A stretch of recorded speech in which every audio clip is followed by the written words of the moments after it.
What's up, guys? Just wanted to make a quick video on meditation and ceaseless prayer. It's a beautiful day. I'm in the backyard. You can see it's pretty nice out.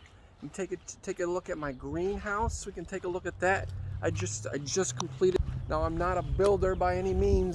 This is a struggle for me to get up. It fell down in the wind. I didn't know if I was even going to finish it, but I finally got the plastic on it. I ended up screwing all the PVC pipes right into the frame. That helped a lot. Then I have these cool clips that hold the plastic on. You can see the door doesn't exactly match up very well, but that's all right. It's actually still noticeably, obviously, warmer in here. I gotta trim the grass and I gotta set it up still. Got a little bit of a rip from when it blew down in the wind. It's my greenhouse. I still gotta set that up. There's my garden behind me that's still empty. I'm gonna plant some stuff this weekend, hopefully. I got some seeds started, but I mean, I'm probably mostly gonna start stuff from seeds. So anyway, I want to talk about meditation, guys. Meditation is something that can really change your life, like, drastically. I started meditating regularly probably a little over a year ago, and it was before COVID started. And it just changed things drastically. A consistent meditation practice, daily meditation practice, can really change the way you perceive things. It can change your perspective drastically. Like for instance, I used to hate Trump, right? I was stuck in my ego. I was stuck in my emotional trauma, right? I had things I haven't resolved. I used to hate Trump because, I wasn't able to see things objectively. I wasn't able to see things clearly because of my ego and because of my emotional trauma. But through meditation, and once you start meditating, once you start dissolving your ego, once you start getting rid of your biases, you're able to kind of look at things more objectively. You're not identifying with a side or a label or a group. That gives you a bias, so you're not able to make rational decisions, right? And if you have all this unresolved emotional trauma, that's going to make you, when you're emotionally weak, you may have heard this before. When you're emotionally weak, you're more easily deceived, right? You're more easily taken advantage of. And when you're emotionally weak and you have your ego involved, which is where I was, right? I used to hate Trump. I used to hate everybody that associated with him because I had a very limited view. Now, that's not to say I necessarily support Trump now, all right? That's not at all the case. However, what I do support is the truth, okay? And like certain things, like certain information that's coming out about the election, I support the truth. And what meditation also does for you is it increases your discernment ability, your discernment for the truth. Because once you start raising your awareness and raising your consciousness, you are able to, again, like I said, look at things more objectively. You're able to take a step back and say, all right, I'm not identifying with anything. I'm not part of any group. I just want to know what the truth is. And I'm willing to look at every side to see what people are saying, what their sources are, what their motivations are, where the money's coming from, if it has to do with anything with money. And I'm willing to look at that and then make a decision based on logic and common sense. I was unable to do that before I started meditating because I was crippled by, I had anxiety, I had depression, I was, crippled. I was in deep with my ego and my emotional trauma. But when you start meditating, it helps raise your awareness and your consciousness, and it helps you deal with those issues. Okay, I got off of my anxiety medication. I had very bad anxiety. I had anxiety attacks, and a lot of very common in today's world because we're overstimulated and we were never taught how to properly treat our mental health, right? So I was maxed out on my anxiety medication. The doctor said I couldn't get any more. I had I had the strong stuff too that I could take once in a while that would really give me a kick if I needed it. But your body adapts to that, and eventually even that wasn't working for me, right? And then what happens to a lot of us is we have breakdowns when we reach that point. And so what happened to me is I had kind of a breakdown And then that's when I started going toward meditation, and I was like, I need to deal with this. Because when you're taking medication, you're treating the symptom. Any the pharmaceutical treats symptomatically. They're not treating the cause. It's the same with any other diseases too. They take something out. They took my tonsils out when I think I was about 18. The medical doctors took my tonsils out, which was a terrible thing to do, and because they didn't understand the cause and they didn't tell me what the cause is. So no one knew. I didn't know either. So I said, yes, go ahead, take my tonsils out. The reason my tonsils kept getting infected was because my lymphatic system was so backed up that my tonsils were infected because I was drinking a lot of cow's milk, eating a lot of cheese and meat. Okay, and those are all highly acidic. And I'm getting kind of off topic here. Where was I? I was talking about, I don't even know what I was talking about. Anyway, let's go back to meditation. Yeah, so it really changed. It raises your awareness. It raises your consciousness. Meditation, okay. So if you can start, and it's easy. You don't have to make it hard. You don't have to make it hard. It can be so easy. Any conscious breath is a meditation, right? So if you're walking, if you're doing a mundane task, you don't really have to think. Just focus on your breath, in and out. You're basically meditating right there. That's as simple as it gets, okay? And so if you can dedicate yourself to, you gotta start small too. Start 5 minutes, 10 minutes, 20. You work your way up. Right now, my personal meditation practice is in the morning. I usually do 20. I try to do 20 to 30 minutes in the morning, and before work or whatever. And then in the evening, I also do 30 minutes or sometimes longer sessions, the time permitting. Because obviously I have a 9.5-month-old son, so we got to kind of work around his schedule. And what you're going to find out is what happens is your perspective is going to start to change because you're raising your consciousness and your awareness. You're dissolving your ego. That's one big thing meditation helps us do, is dissolve our ego, because our ego gets in the way. Our ego stops us from seeing, and our ego, along with our emotional traumas, right, stop us from seeing and accepting the truth. That's where I was at. That's why arguing is pointless, guys. There's no point in arguing. So if you're at a point where you have seen and accepted the truth, and you're trying to show or give that truth to someone else, and they want to argue with you, that's pointless, because don't engage in that. Your ego wants you to engage in that, and to defend yourself and to prove yourself. That's pointless, because if they're trying to argue with you, and when all you're trying to do is present the truth, you're coming from a point of truth and love, and and unity, respect, and God. They're living in their space of ego and emotional trauma. That's why they're trying to argue and lash out at you and label you and call you names, right? And you accepting that invitation is your ego. But there's no point in arguing, because if you're trying to argue with someone who hasn't taken the time or gone through the steps to raise their awareness, they're not going to be able to see or accept the truth. That's what's difficult about that situation, is you can't force someone with a lower state of awareness or consciousness to accept the truth they're not ready to hear. And that's the state we find ourselves in today, right? About the virus, about the election. The truth is out there about anything you can imagine. It's out there. It's right in front of our faces. However, most people are not in a state of awareness or consciousness to be able to even see it and or accept it. No matter if you put it right in front of their face, you say, hey, look, here it is. Here's the truth. Here's the evidence. This is it, right? They can't. It doesn't matter, because they're not at that level yet.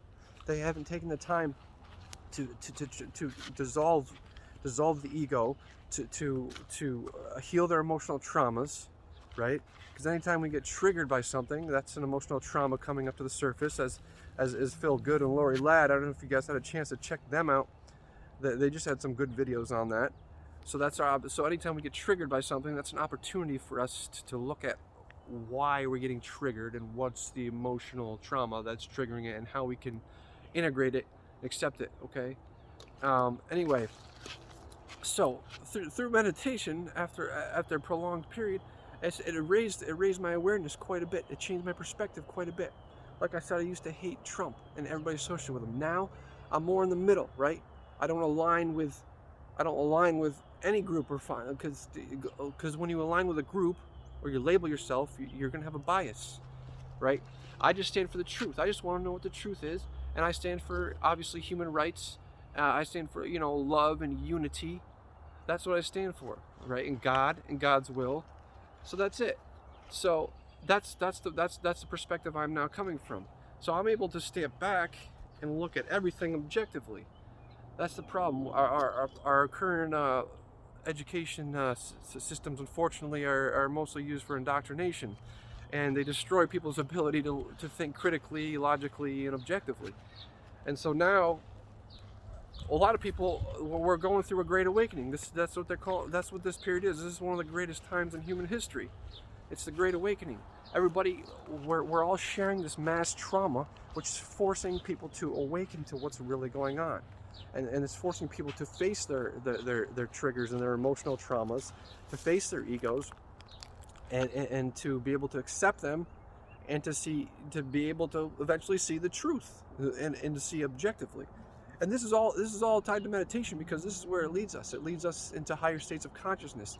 It leads us to higher states of unity, and it makes us realize that I would like to, if you guys haven't checked out Ram Dass, check him out. He's got a lot of good videos and talks on YouTube.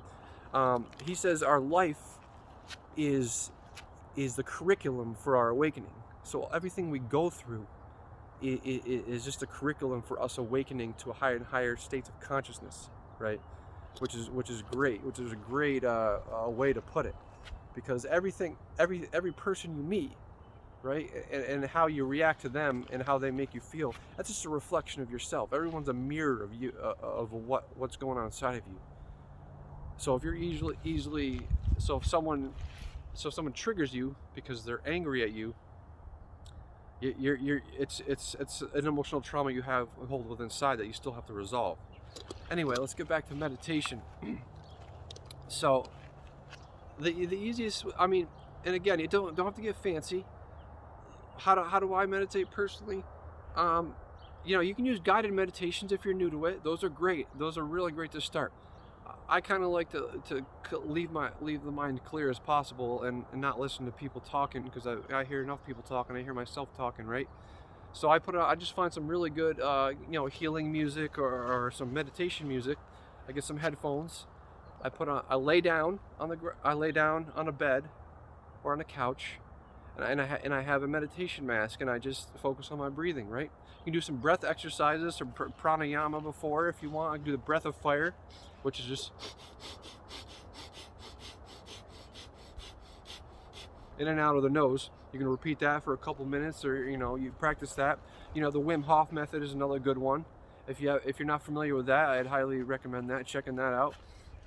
You can get yourself set up with some breathing before your meditation. Go into your meditation, and yeah, you're gonna have thoughts. You're gonna have thoughts that come and go. Just let them come and go. That's fine.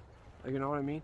Eventually, you get to the point where your mind calms down, and you always come back to your breathing. You know what I mean? You can either focus on your belly, your stomach rising and falling, or you can focus on your breath in and out of your nose, right?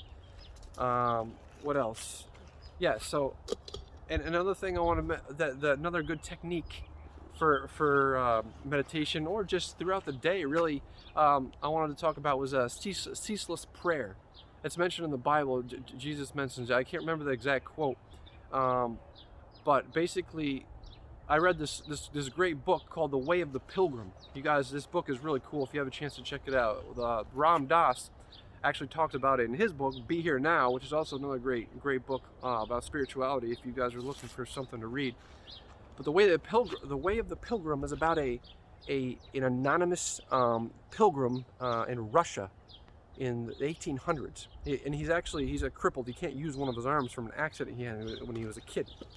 But he basically traveled across Russia with nothing but just there's bread and the clothes on his back, and he has a Bible and I think another book called Calicopedia. I can't remember the name of the second book. It's pretty cool though. It has a lot of writings from saints and you know, a lot of highly spiritual people. He travels across Russia, and he basically becomes obsessed with ceaseless prayer, and he uses the Lord's Prayer. And the Lord's Prayer is there's different versions of it, but it's Lord Jesus Christ, have mercy on me. That's basically what it is. He repeats that. He even gets to the point where he repeats that like tens of thousands, like 12,000 times or something ridiculous throughout the day. He just nonstop. And so ceaseless prayer, basically, it's pretty awesome, and it'll really help you kind of raise your awareness pretty fast, because it keeps you in the now. It keeps you in the now moment, right?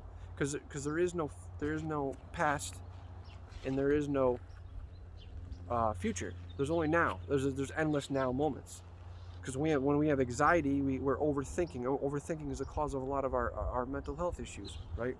We're overthinking about what's going to happen in the future. Well, that doesn't matter, because there's only now. So meditation helps you remain in the now and helps you remain focused. And so that's what ceaseless prayer does. The same with a lot of chanting, right? So ceaseless prayer, so he says that nonstop. He has some amazing stories in that book, The Way of the Pilgrim, about he helps a lot of alcoholics. He met some alcoholics, you know, whose lives were a disaster. They're drinking all the time. Sorry about this shade back here. The sun's crazy, right? And he teaches a lot of people the ceaseless prayer, and it changes their lives, because and also a lot of the prayer he uses, you know, is very powerful spiritually, obviously, because Jesus, and you know, there's all kinds of different chants and different prayers and mantras you can say that'll have similar effects, right? But it keeps you in the now moment, right? And it connects you with the spirit. And the more you're in the now moment, and the more you stay present, you know, the happier you will be, and the more your life will improve. And that's kind of what meditation teaches us.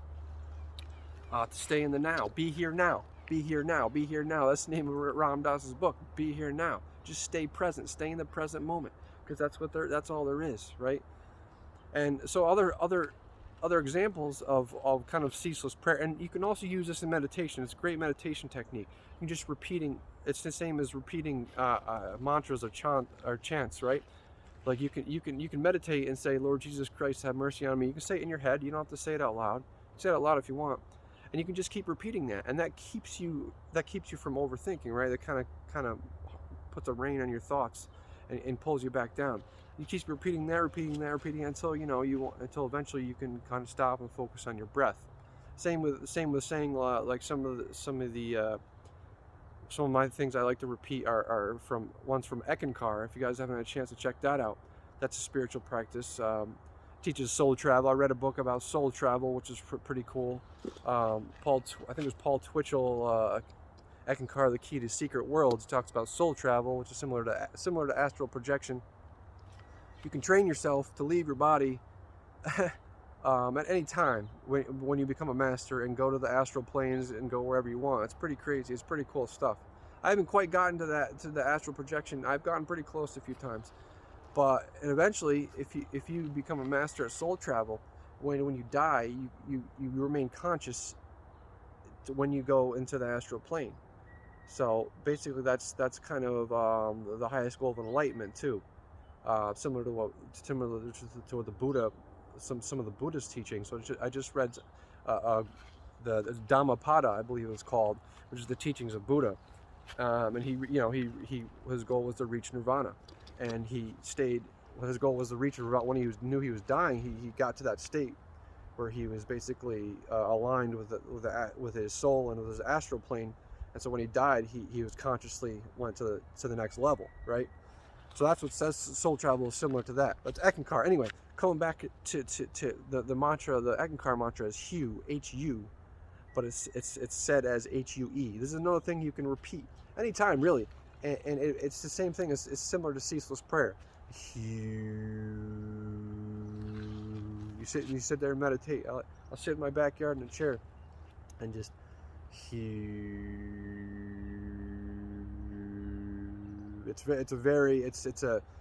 That sound is like the equivalent of like the universe, the vibrations of the universe. It's the same with om, with om, but I think you say aum, which is what the Upanishads talk about a lot about, which is it's an ancient Indian spiritual teaching. in the line of with the Bhagavad Gita. I don't know if I'm saying that right. That's one of my favorites, actually. If you haven't had a chance to read that, the Upanishads and the Dhammapada, I'm reading through those right now. So you can chant, right? You can chant. You just sit there and meditate. You don't even need headphones if you don't want. You can say it in your mind too, okay? Just focus on your breath, close your eyes, find a nice quiet place. And then in your mind, you're saying, or he. That's it. So that's meditation. So if you can dedicate yourself to a meditation practice, and you can utilize guided meditations, music, or ceaseless prayer, then you'll be off on a good foot, and your life will change. If you guys want to check out, let's see what Doris and Cal are doing. What's up, buddy? You had a good nap, huh? Woo! Hi, Babba. What's up? Did you have a good nappy? Oh my goodness! Wow! You want to hold Daddy's camera stick? Say, Cal's been reading. We got him a baby book on meditation. That's his favorite book. He reads it every day. He's going to be an expert meditator by the time he's 5. He's going to be flying around, shooting fire out of his hands, and levitating, and going through walls. Oh, buddy. He already does this thing where he's trying to do some magic or something with his hands. We don't know what he's doing. Hi, buddy. You have a good nap? Wow, he napped for what, 2 hours or something? Oh my goodness. Wow, it's nice out. Look at those teepees. Show them teepees. No? Don't want to show them teepees? Wow, it's so nice out. All right, guys, I'm going to wrap this up. I'll make some more videos about this. But guys, if you haven't had a chance if you're having troubles with anxiety or depression or stress, I mean, the times we're currently living in are stressful for pretty much everybody. You gotta focus on self-care, right? That's one thing that helped me tremendously. When you make self-care number one, I'll make another video on that. Your life will change dramatically. When you commit to a daily meditation practice, to remaining present in the now moment, to calming your mind, right? It'll change your life dramatically. And in a lot of ways, I talked about earlier. Your perspective, how you treat people, dealing with your emotional traumas, dissolving your ego, all that good stuff. All right, guys. Well, that's all I got for now. We'll make some more videos coming up. We'll talk about all kinds of good stuff. Maybe we'll talk about affirmations or manifestation or declaration, proclamation, or maybe some rivers or boats. Peace.